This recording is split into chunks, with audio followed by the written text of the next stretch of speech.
Hello and welcome everyone to a festive end of the year Project Cargo Journal live show. My name is Adnan Bajic. I'm the host for today and the editor of Project Cargo Journal. With me at the table are right now Emma Daly, an editor at Project Cargo Journal as well. Welcome, Emma. And with us also at the table is Mr. Cor Hoogendoorn, a director of Holland Shipyards Group, but we will come back to Cor in a little bit later because right now on the line with us for this webinar to give us an introduction into the MPP sector and the developments throughout the year 2022 and a bit of an outlook into 2023 is Mr. Yorck Niclas Prehm, Head of Research at Toepfer Transport. Welcome, Yorck. Yeah, welcome, and thanks for having me. Yeah, it was a busy and active year and somehow surprising what happened, especially on the geopolitical side. So yeah, I hope it's not really a festive season at Toepfer Transport yet. There are still busy times until the end of the year, right? They always are, and we did a lot of presentations and a lot of stuff, and we met a lot of new people who get more and more interested in the multi-purpose and breakbulk sector. Some investors coming in, some banks coming back into finance, which is good news. And of course, we saw a lot of changes in the rate development, and this leaves many people with questions. And yeah. So I hope you answer some of them today, and please go on with your presentation. Yeah, we hope. So basically, we still have the same issues we saw. Let's start with the first slide I added. It's about the fleet development. When we talk about multi-purpose vessels, it's about, in our definition, a bit more than 1,000 ships. And one key issue is that the average age is meanwhile reached 16 years. So next year, we will see the average age is 17 years. And the fleet is getting older and older. So can you show the first slide, or do you show it already? We should have it online right now. I'm checking through the slides, which should have been ready. Could you please just continue with the presentation, and I'll drop the slides in as soon as yeah, available. it's just in a way that we still see a very low order book of 3% of the fleet, which basically means 30 ships are going to be built. When we look at a fleet of more than 1,000 ships and an average age of 16, and as from January, 17 years, this means that the fleet will get slower and slower while demand is going up. And this is something we are telling since a few years now, and we are going to face some rapid change in the supply and demand balance. And on the slide, which we are hopefully going to see, we see the projected scrappings of ships. And we are going to reach some kind of bottleneck time if we want to reach all the renewable energy targets, which various governments, especially in Europe, have put up. There will be a bottleneck situation in the supply chains, especially with regards to sea transport. Fortunately, the slides are still in process, almost there. So please, you can continue. I will bring up the slides as we go. I will continue. So yeah, here are the slides. This is the first one. Yeah. So you see, number of projected scrappings will increase rapidly as from 2016. When you see the dashed lines, the red ones at the right side, these are the projected.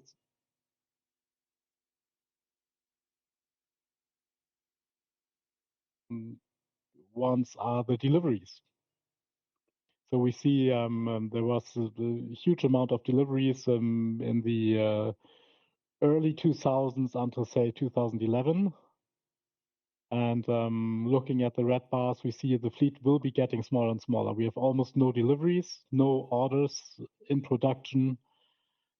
And scrappings will go up because the economic lifespan of these ships is up to 25 years. And when you look at all the ships which have been built in the early 2000s, most of them had have been built at pretty low quality standards in Chinese greenfield shipyards, and we are going to face a lack of new buildings and of fleet.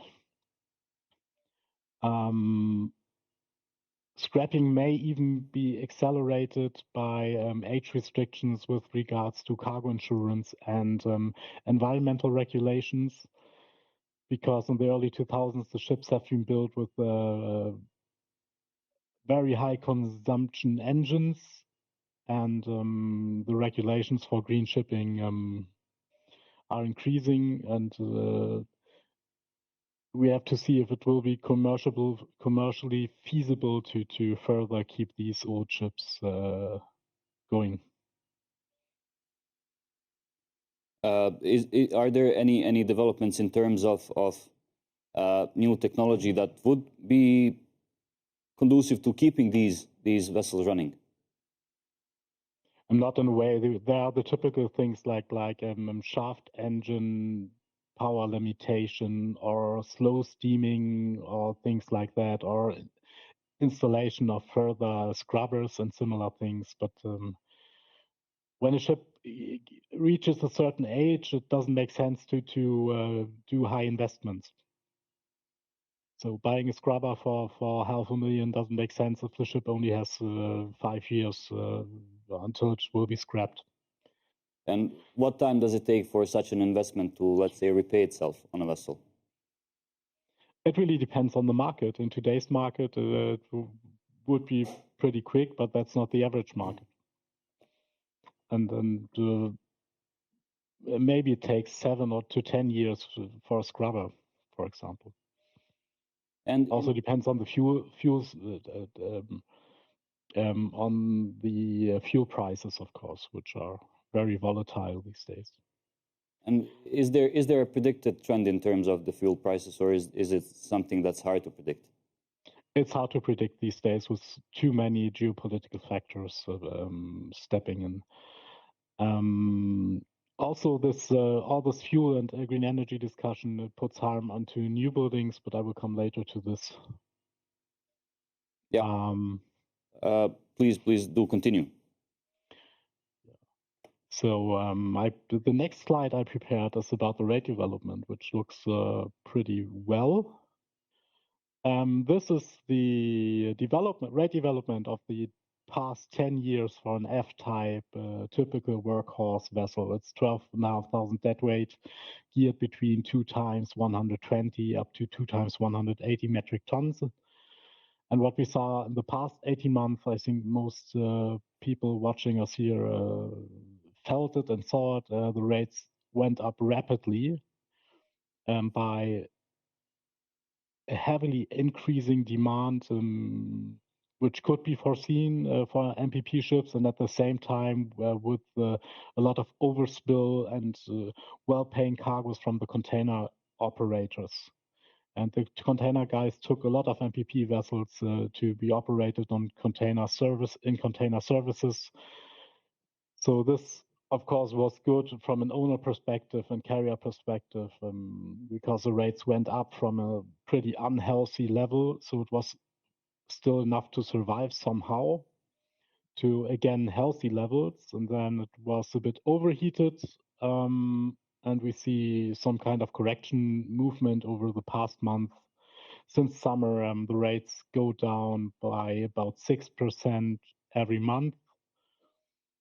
And we will see the bottom of this downwards trend pretty soon. We believe maybe at the end of Q1, I'm sorry. And it turns to something what we consider to be a healthy level with regards to our index. It should be between $15,000 and $80,000 per day, which more or less would be rate which would sustain investments into new buildings.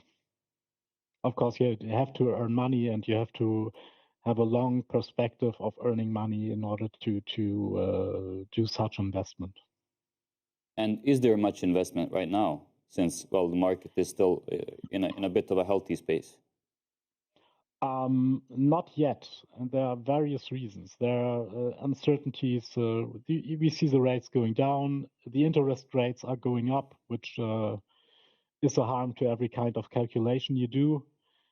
The new building prices are at more or less stable levels, but we see, of course, a recession coming up. We see inflation going up, and there are too many uncertainties. And another key thing about ordering a new building is when you make the decision of ordering a ship, it's now the time to decide what kind of fuel the ship will be burning for the next 25 to 30 years.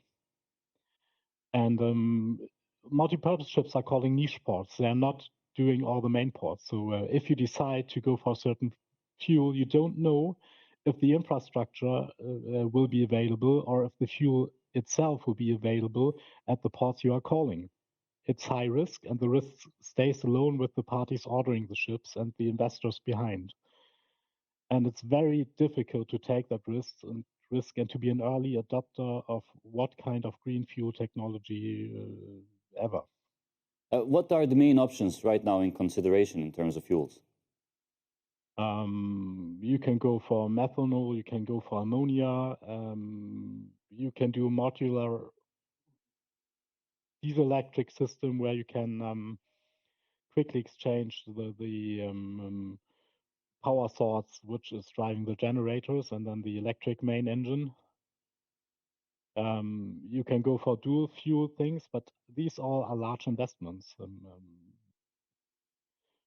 You have to prepare tanks. You have to maybe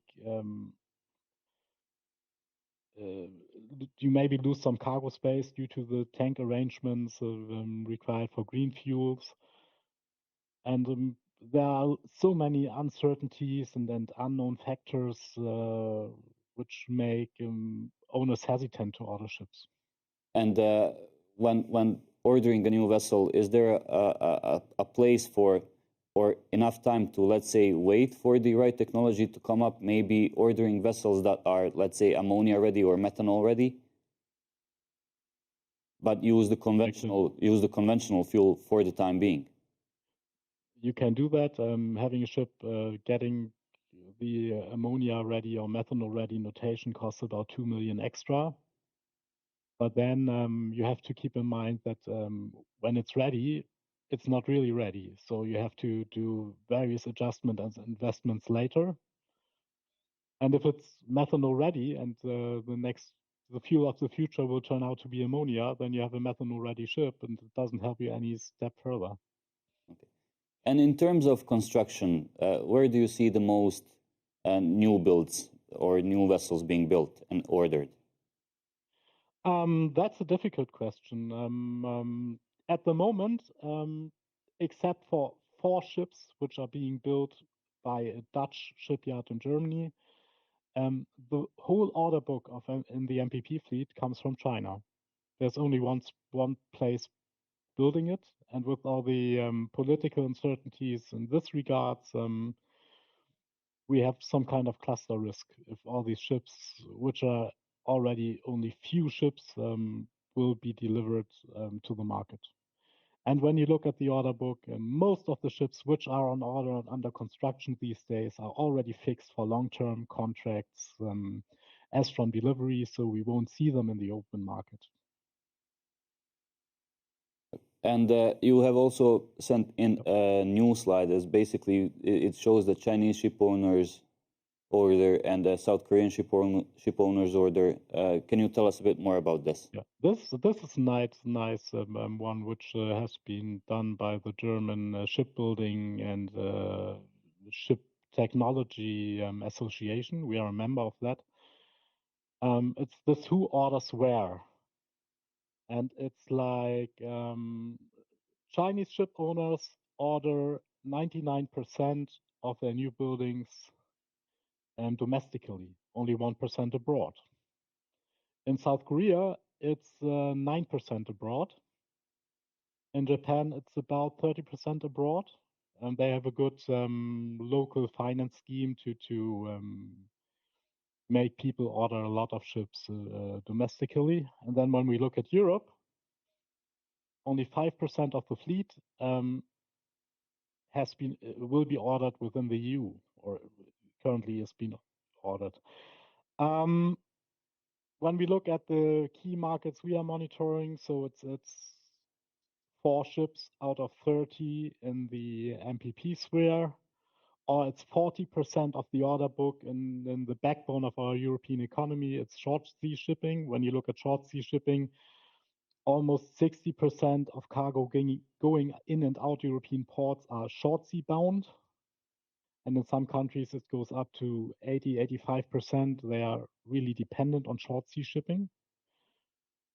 And if something goes wrong in China, we lose 40% of the order book, of the already small order book in this segment. And when we look at the huge energy transition targets we have in Europe, and especially the offshore wind targets, and offshore wind will be the key driver for cargo demand in the MPP sector for the coming years.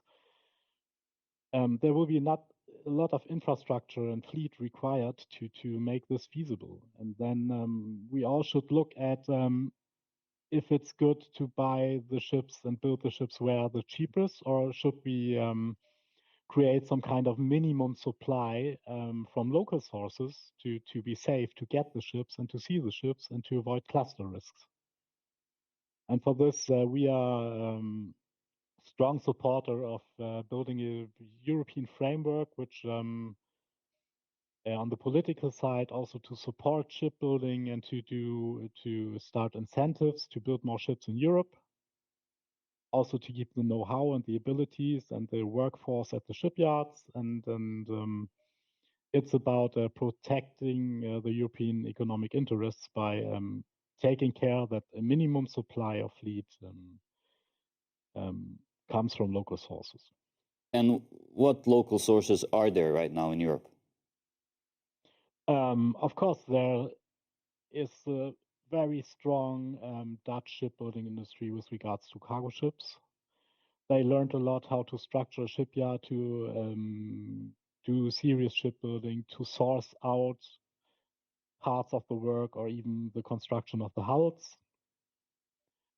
When you look at the German shipyards, they are more into specialized constructions and high spec. So they won't get these much saving effects of building a series of 10 ships of the same kind. There are still a lot of shipyards in Spain and Portugal which are able to build ships on the smaller side. Croatia, of course, or the Adriatics, there are some shipyards. Turkey can build, Italy can build, but most of these countries are concentrating on specialized tonnage, on navy ships, on cruise vessels, and we have to build up that again. This is one of the key things to reach the targets we choose ourselves. And you have said that there is a political framework that needs to be put in place. Is there enough political will to do this, to enable these shipyards to, build back again? There are many initiatives, and some of these shipyards are willing to support this. And there's a big initiative in Germany going on. There's a big initiative in the Netherlands going on. Maybe all these people have to a bit more to join their forces to get it done. And of course, we need the politicians to follow. And time is running out. To build all the fleet we need for offshore wind, we have to start doing it now. It takes 2 to 3 years to prepare the shipyards and to prepare the designs for the shipyards, and it takes 2 to 3 more years to build the ships, and then we are reaching the 2030s. And in the 2030s, we already will see a bottleneck, because this is when all the big green ship orders come in from the bulk sectors and tanker sectors. when the decision is more or less made, what kind of fuel will be used in the future, and yeah, and shipyard supply or availability of building slots will be tight, because what we see now in the new building sector is that in 2022, 284 yards delivered new ships, but only about 90, I believe 84 yards, received orders for new ships. So the order books at many shipyards are running out in the next years, and so we will see some yards failing, or some yards doing a reduction in the slots. And at the end of the day, we will see that shipbuilding capacity overall will get lower until the big order spree comes in. Good, thank you. Now, we have here in the studio Mr. Cor Hoogendoorn, founder, CEO, and director of Holland Shipyards Group. Now, do you have any questions for Yorck from yourself? No, I heard a lot of things. I fully agree with him, and especially when it comes to the new build and what capacity we have. Yeah, really nice to listen to you, Yorck. Thanks. Well, Yorck, thank you. Thank you for your time. Thank you for the presentation and for the insight. Of course, now, as we have our new guest in the studio, we'll move on to the next part of the show. We'll see you soon, definitely, again, on Project Cargo Journal, with the monthly MPP index, as well as further insights into the sector from you, your colleagues at Toepfer Transport. So thank you again. Thanks for having me. Now, Emma. So thank you, Mr. Hoogendoorn, for joining us today. Please call me Cor. Okay, I will. So could you start off by telling me a little bit about the Dutch shipbuilding industry landscape? Who are the major players? What's going on? The Dutch shipbuilding is a little bit divided. The yachting, I have no clue about that. The yachting industry is a sector very apart, and it works differently than MPP or cargo vessels, this kind of things. So I can't talk about that. And then there is the cargo vessels and the service vessels, which is Damen, the leading, let's say, shipbuilding company. And there is the dredging market, where IJC still is leading when it comes to technology and output. And then you have, let's say, 5 to 10 medium to small size shipyards, which is Holland Shipyards, one of them, with 100 to 200 employees. And they build all more in the mid segment. So we are not building big bulkers in the Netherlands. I don't think we aim for that. We don't build big cruise vessels, but we are kind of strong in the midfield. Like for example, we do a lot of ferries lately.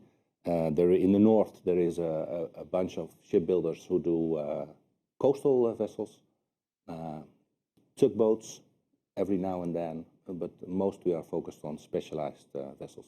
Mm-hmm. And so you have experience working with China and getting hulls built in China and then outfitting them in the Netherlands. Yep. Can you tell us a little bit about that and the positives and negatives of kind of working in that manner? Yeah, actually nice that Mr. Yorck was pointing out to that as well. It's a kind of symbiotic relation that you build, let's say, the hulls, which are high labor. 70% of the labor is in the hull of a ship, which is, well, let's say, more or less simple, and 70% of the value added is in the outfitting. So that combination worked very well. We started in 2001 to build inland vessels. We just built the hulls, stack them up, and transport it together to the Netherlands and do the outfitting here. The outfitting is difficult to control in China, the quality, the delivery terms, while the hulls are kind of simple and are possibly or much better to control. So there is an advantage in making this combination. Well, the point is that most of the big Chinese shipyards are aware of the 70% value added is in outfitting, so they don't like to build only hulls. But the positive for China, for us, is the capacity.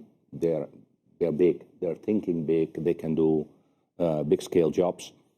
And they have competitive prices, especially for hull building, this kind of where labor is the main component. And the raw materials they use are way cheaper than what we use, because we have this so-called anti-dumping law where we pay 80% taxes on Chinese steel. Well, once a ship comes in, it's steel as well, but there's no dumping whatsoever. So we are kind of not on a level playing field when it comes to that. Well, that's just putting some positives about China, but there is a lot of negative also. There is a brain drain ongoing.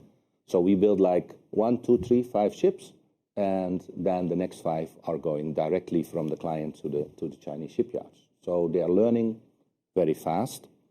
We should be aware of that. There is a transportation issue. If you build hulls in China and transport them to the Netherlands, it's a huge cost. It's almost half of the price of building a hull. So you have to calculate that.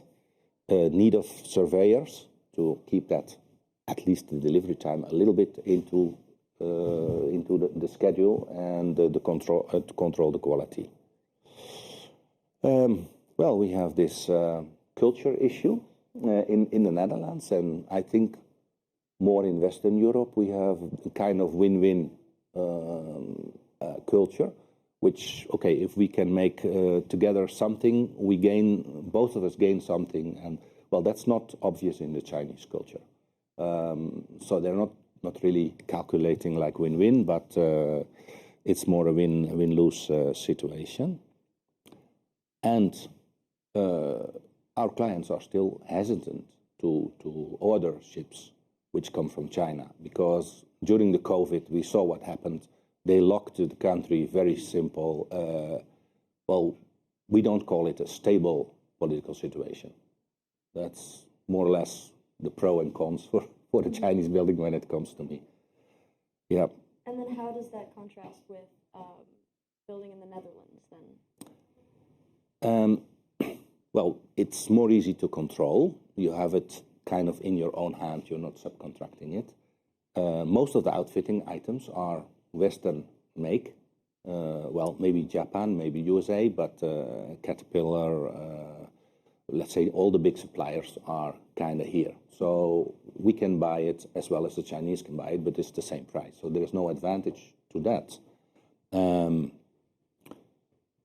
the other hand, we have, I think I might say we have a lack of workforce. If I say 70% of the labor is in the hull, then imagine a hull of, let's say, 5,000 tons, which is not a very big ship.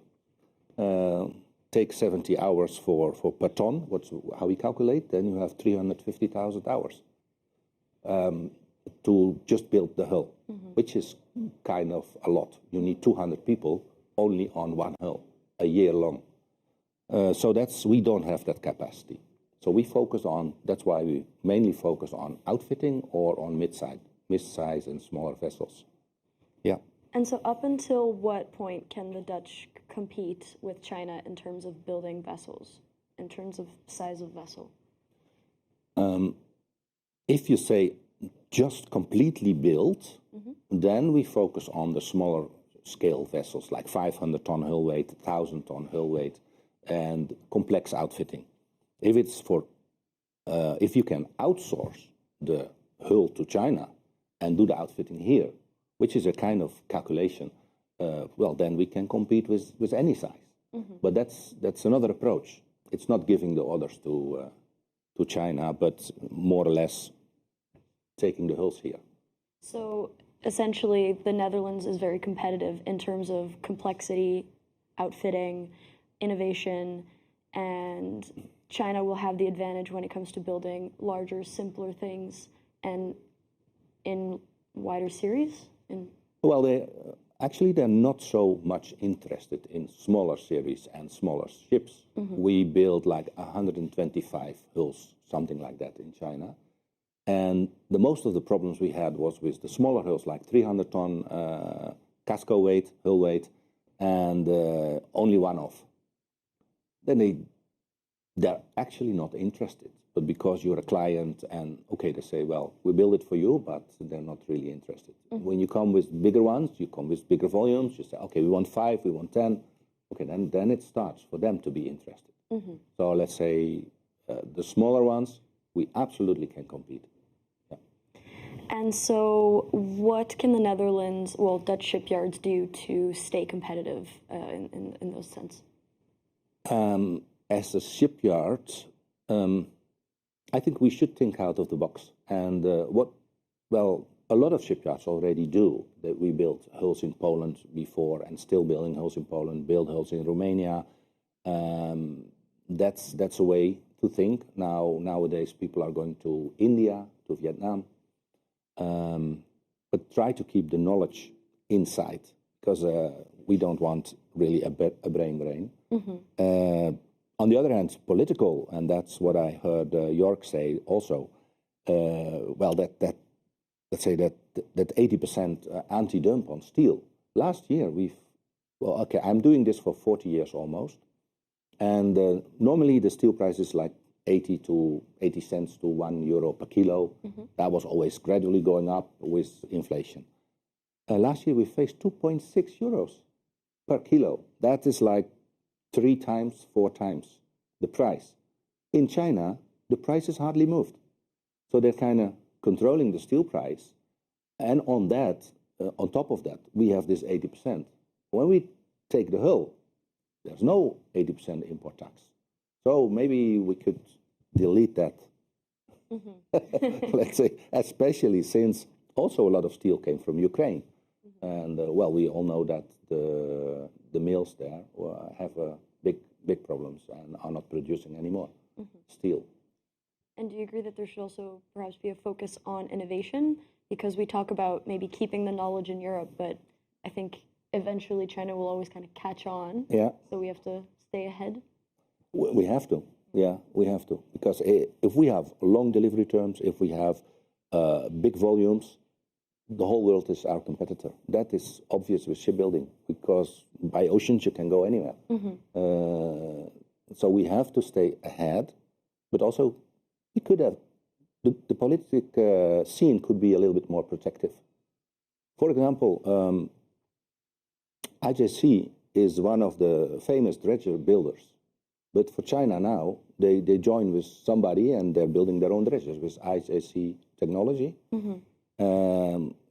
We tender for some vessels in Norway, and there was like communication should be in Norwegian. Was in the tender. We tender for vessels in Sweden, and they said, well, all communication officially should be in Swedish. And then we tender in Amsterdam for a Dutch tender, and they said, all communication will be in English. In English, yes. So that's how we sit here. But I think we could be a little bit more protective on that. Okay. To say, okay, it's allowed within Europe to do that, or it's not allowed, and then everybody has the same level playing field. Is there enough willpower to localize certain parts of production within Europe? Well, there is, but on the other hand, what happened now in Ukraine, Russia, there were Ukrainians working in my company, even Russian people, by Lithuania, Letland, Latvia, and they're not there anymore, of course. But if it comes to Dutch workforce, just solely the Dutch workforce, we are very, very limited. And what needs to be done to bring more workforce or to bring new people in, to get them interested in shipbuilding industry? Well, there is interest, but it's on a medium and higher level. There is interest in let's say, the university in Delft. There is interest in the HTS, as we call it, higher technical education. But to tell our kids that they should be a welder or a steel worker, that's not really popular in the Netherlands nowadays. And I think, well, let's be honest, if from today on we cannot have foreign people like Romania, like Lithuanian, like Ukrainian, we are very, very limited to shipbuilding at all. Yeah. So this kind of rules could be more flexible, and that will help the whole of Europe, because also the countries where the labor comes from, they are helped when the guys have normal salaries. So you can't say nowadays, we'll do everything in the Netherlands. It was never like that. Well, I say you take the technology from Germany, you take the pragmatic and the management from the Netherlands, the design from Italy, the steel from China, and you build a fantastic ship. So it's a global business anyway. So there is a way now. Now we just need a bit more of a push, maybe a political push. Both. Well, it's the yards who have to be more innovative or keep on going with innovation. Because I heard also Mr. Yorck telling about what fuel to choose, methanol, ammonia. But nowadays I see most of the ship owners, they don't know themselves. So they choose for something modular. They say, okay, we'll take diesel electric, and whatever source is coming out, I try to plug it in maybe in 5 years or 10 years. Is that also hampering the new build orders? Well, it's kind of beginning. The new fuel things is just on a starting phase, and it's not easy to jump in. It's huge cost. We are now building the first hydrogen inland vessel, which will come into function beginning of next year with fuel cells. But it's the rebuild of an existing inland vessel to be for hydrogen. That is the same cost as a complete vessel. So it's not doable from the beginning. It's not like adding another 10% to your building price, but it's just a 4.5 million vessel, and you have to invest 4.5 other million to do the hydrogen on it. So that's people are hesitant to do that, of course. Yeah, they're waiting. They're even battery ferries. We have built like 20 of these, but still the technology is kind of beginning in the beginning phase. Although the first we built is like in 2012, I think there was a hybrid ship. 2016, 2017, the first battery-driven hybrid ferry. But still, it's picking up, and it's not.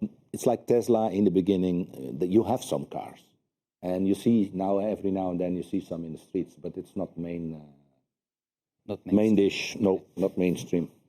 Yep. Now, earlier this year, which I want to use also as a segue to our next guest, you did a rebuild or refitting of Rotra vessels. Yeah. Is there much capacity, or is there much interest in rebuilding older vessels and making them that fit is for the new market or the new segment? That could be a kind of niche for the Dutch shipyards to do, for example, the scrubbers, or, well, a lot of yards are not interested to do existing vessels. They rather do a complete new vessel. So we did the Mare Rotra Vente, which is sailing with Siemens deugro. But that has more to do with the speed the wind market is changing. We built it like 4 or 5 years ago for 450 tons nacelles, the generator on top of the windmill. And nowadays the next generation is 550, then you have 650 tons, and even 850 tons is now possible. So you have a ship, and over 3 years it's already a little bit dated. So the industry is moving. Well, it's moving fast, yeah. Okay, thank you, Cor, for your time and for the insights. Of course, as we mentioned, Rotra vessels, they have been put in service by deugro in a large part, in Siemens Gamesa. And on the line now we have our next two guests. One of them is from deugro, Mr. Stefan Welch, head of specialized transport at deugro based in Houston. Stefan, welcome.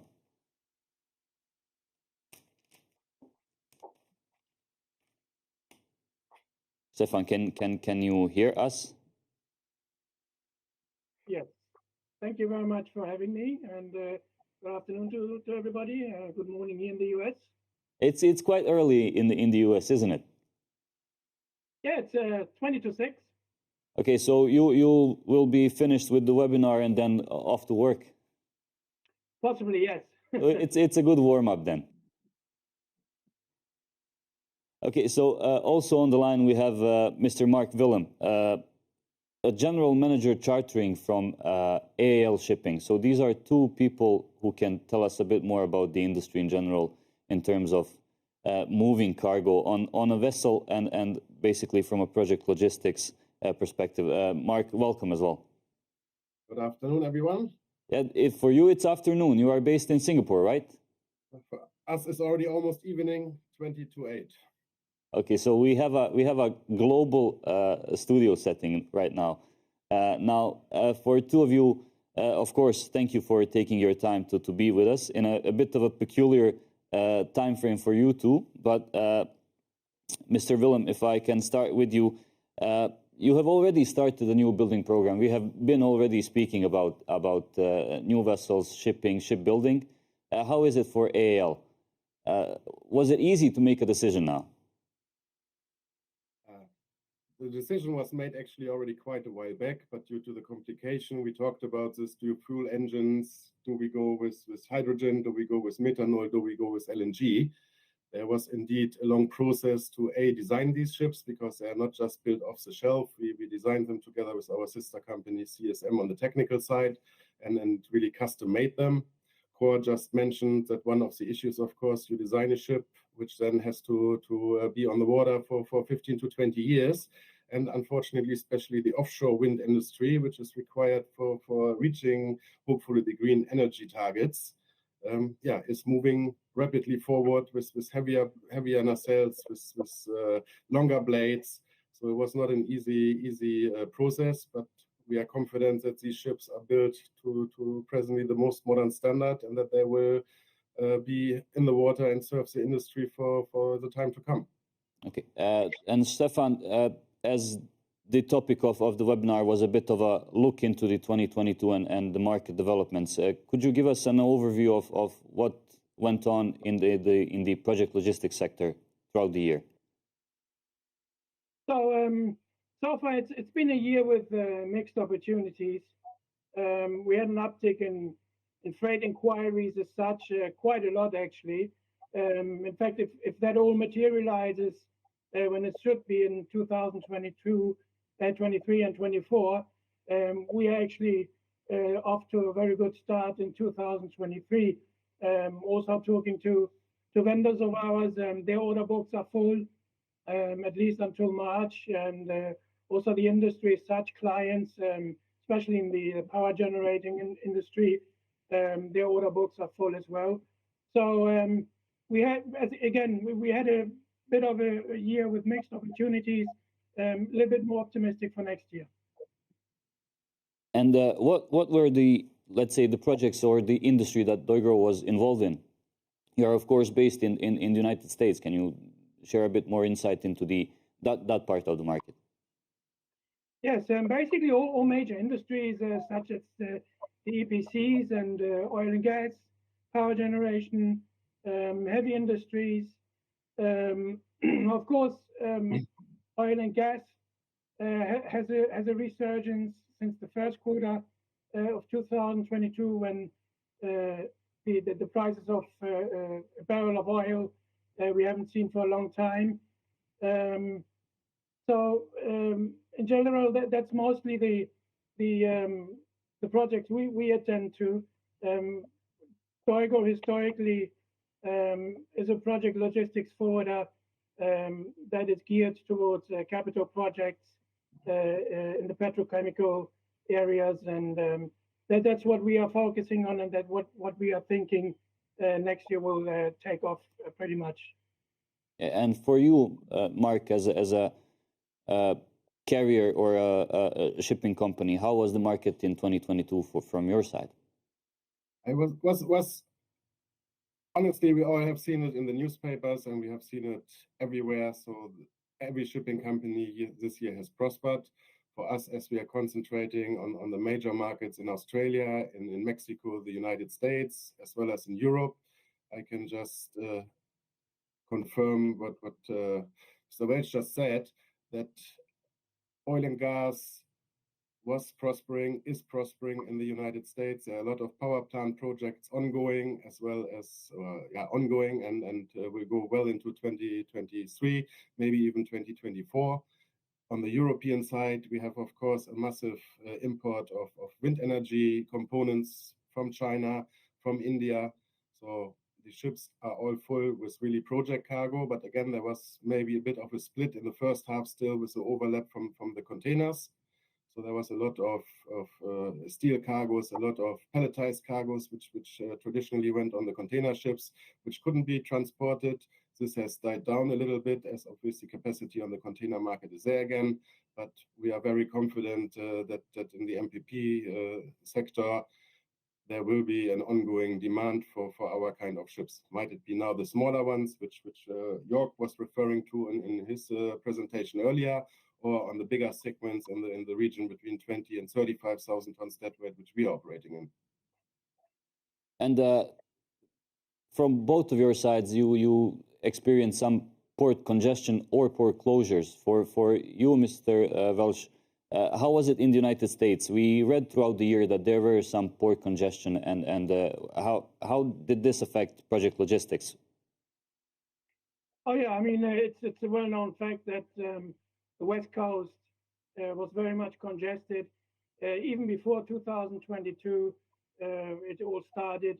The cargo volume as such and spilled over to other Gulf and East Coast ports in an effort to save money and time. Cargo moved and even continues to move through the Gulf and East Coast ports.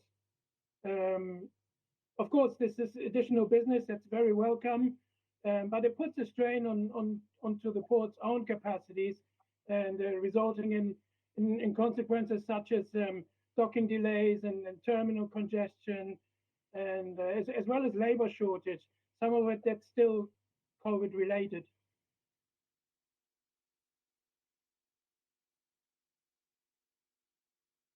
Capacity on the roads or on the rail? Did you have any issues with this?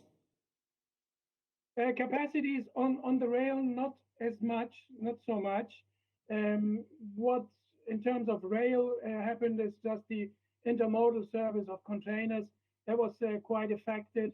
But in our segment, where we are more on the high wide side, the dimensional loads, there was not too much an effect on these congestions. Trucking wise, yes, especially on the West Coast, driver shortages, truck shortages. We had to overcome these challenges throughout the whole year of 22. And how much project cargo was moved on the rails? Did you see, because we also read that in the news, that US also suffered from a bit of a low water level, so inland shipping was a bit hampered in that regard. So did you see a bit of an overspill to rail? And how much cargo did you move on rail, actually? Well, the thing is, again, we are more geared towards specialized transportation.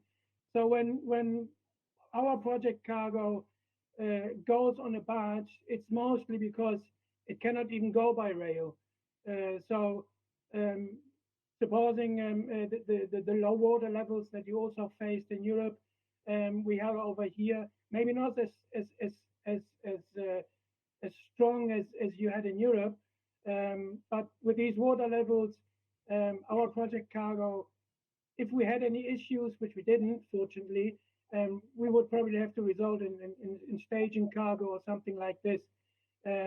What happened is during that time when the water levels were low, barge operators, they reduced their number of barges in the tow because they just couldn't expand in their width because of the water levels.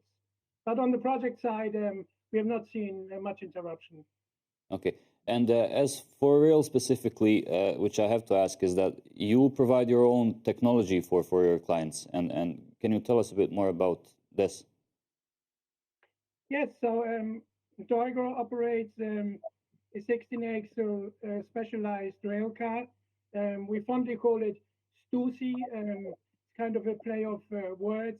STU, ST comes from Specialized Transport, and then STUSA is our Specialized Transport USA.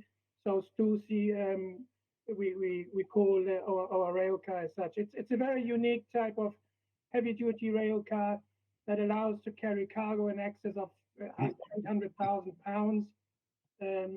What makes the rail car so unique is the fact that it has a 40-foot depressed center deck that allows for heavy, long, and especially tall transformers to be carried. It is also built with T1 class lightweight steel that allows for additional cargo weight. There's only a handful of this type of rail cars available in the market, and quite often these cars are occupied. So it's hard to get a car when it's needed.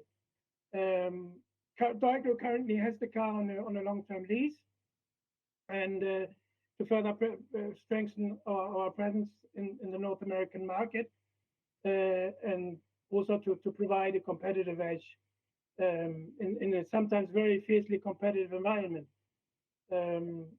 So with this asset, we are guaranteeing available of limited transportation equipment to our customers. If I may add, for exactly this reason, also our Super B class was designed with a heavy lift capacity of 3 times 350 tons to be self-sustained, to discharge HRSG modules for the power plant projects directly on railway, directly on trucks, so that they can go out of support and to the project site very efficient. Because again, we mentioned before, a lot of the congestion, especially in North America, was of course based on the fact that there was an overflow of containers. The containers couldn't get out of the normal container terminals. Ergo, carriers tried to find an alternative solution, which is then of course an MPP terminal, which was not at all equipped to handle such kind of volume, respectively container by itself. Similar in China, we had quite a few shipments with containers on deck on our ships ourselves. But then, of course, the Chinese government mentioned or had a new regulation that the MPP terminals are not allowed to export containers, which created another set of problems, because if you have project cargo, you always have also a few containers with accessories, with spare parts, with tools. And then out of the sudden, we were in the situation that we had to call 2 terminals, because the MPP terminal was not allowed even to accept this kind of spare part containers anymore, which also, put a toll on the congestion and added to it. And what was the solution? Basically having to call two terminals, or? We luckily are in a situation as a regular carrier in China that this is of course one of our main hubs, both Shanghai and Taikang, that we have a liner status in both ports, and therefore especially the terminal in Taikang is registered both as an MPP and container terminal. So we had very flexible clients, both on the shipper as well as on the receiver side, which helped us tremendous to then, instead of exporting via Shanghai, export via Taikang, where this problem was solved. And also they all have been very flexible on the port of discharge, and gave us the opportunity to call a nearby terminal or nearby the port in order to avoid 15, 20, 25 days partly waiting, right? And keep in mind that of the market vessels were maybe priced in our segment in the high 5-digit range. If the vessel has to wait for 20 days and the client has to pay $50,000, let's say, for argument's sake, that is adding quite a few percentage points to the ocean transport. And in terms of flexibility, now you operate liner service. How much flexibility is there in moving project cargo for, let's say, specialized projects? Again, we're running liner services from Europe via the Persian Gulf to Southeast Asia, as well as from Far East, China, Korea, and Taiwan down to Australia, both East Coast and West Coast. And as we're doing that, at least for the Australian part, for 27 years, we have very good relationship with the ports. And even in Australia, we have some kind of flexibility. But Australia, again, is a big country, is a big continent, but infrastructure-wise, are there only a few ports which will accept this kind of cargo in general anyway. I'll come back to that in a bit, but just to go back to the rail car, Mr. Welch, how much flexibility is there when you need to have the rail car at a specific location? Because rail is not as flexible when it comes to transport. Correct. Yes, you mentioned it. Flexibility is somehow limited. That's where the experience comes in. If you know what you're doing, you can create this more flexibility. Really to expedite a train or a rail car to a location is probably what you would apply. There are several options to expedite a rail car to its destination, be it either by a special train, which means you basically contract a locomotive, an engine specifically for taking this rail car. There's what you call special switches. You can also put on expediters, which are companies that expedite. They call by phone to the respective yardmasters and try to get your rail car through a special hub. In really, really urgent cases, an expediter might actually travel physically with a train to expedite it. And then, of course, a lot of planning. As much as you can pre-plan this type of move, the better. And now to go back to the ports and their capacities, Marc, our ports, as you mentioned, some of them are not able to accept the vessels that you operate, but are there investments in ports already in plans in order to keep pace with the vessels and vessel development and the growth of project cargo in size and volume and weight? I wouldn't say that this is so much for the MPP terminals. We all know the container ships getting bigger. The bulk carriers also are big enough already. They have a lot of draft restrictions. They have length restrictions. So for sure there is more required. What we see is more infrastructure investments for LNG terminals. But on the MPP side, honestly, yes, the cargo is getting bigger, but the ships are not particularly getting bigger, right? I mean, there's a movement towards, again, for us in the segment of around 35,000 tons deadweight. Yes, there are some Chinese ships which are a bit bigger, which are 62,000 tons deadweight, but they are again built for a purpose to cater MPP on the one side, but cater the commodities and pelletized cargoes the Chinese industry requires on the import. And these ports, of course, if you talk about Shanghai, I mean, they can accept ships of any size, right?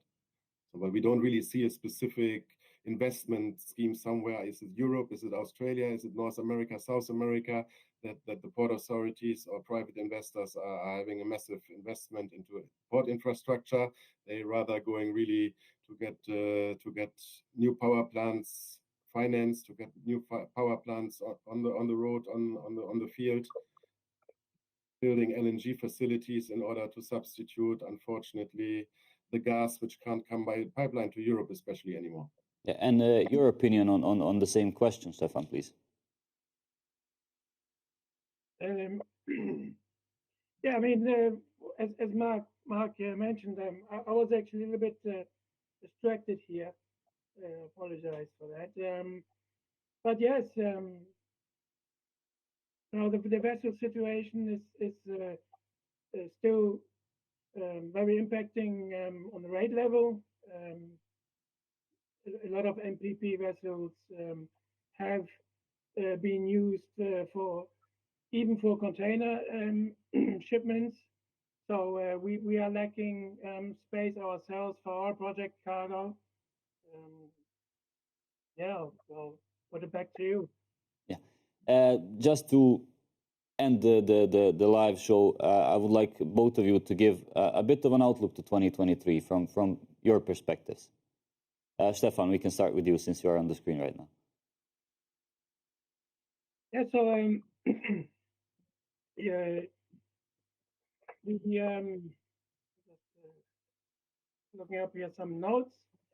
So the priorities for the remainder of 22 and rolling into 2022-23,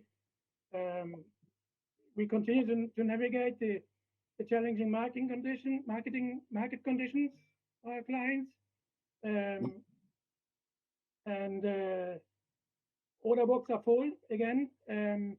With the infrastructure plan from the Biden administration, there's expected that, especially in the power generation sector, there will be a strong increase. We have not seen that yet in 2022, other than a strong increase in inquiries.